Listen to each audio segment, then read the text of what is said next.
девушки, сегодня вы сможете посмотреть на голый торс мужчины. И за ничего не будет. Даже муж не может упрекнуть.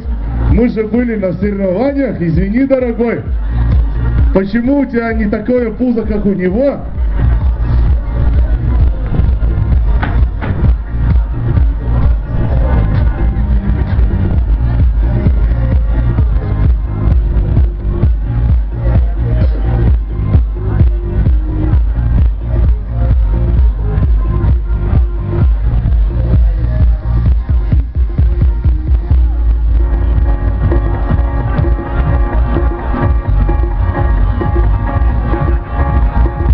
Рекша Владимир, 95 килограмм, 2012 года, чемпион Украины по стронгмену до 110 килограмм.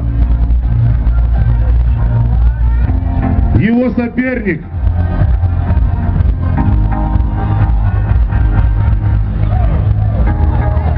Сукман Родион, Молдова, пятикратный чемпион Молдавии по пауэрлифтингу. Победитель 2012 года Кубка Пальмиры.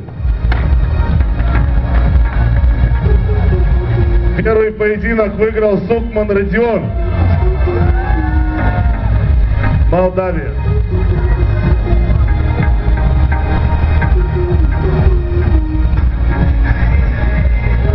Родион выступает уже не в первый раз на таких соревнованиях, так что практика есть. Владимиру будет тяжеловато. Я встану тут сзади, если Владимир полетит, мы его будем встречать. Я не слышу ваших аплодисментов! Поддержим Владимира! Ему сейчас оторвут руки. Борьба началась!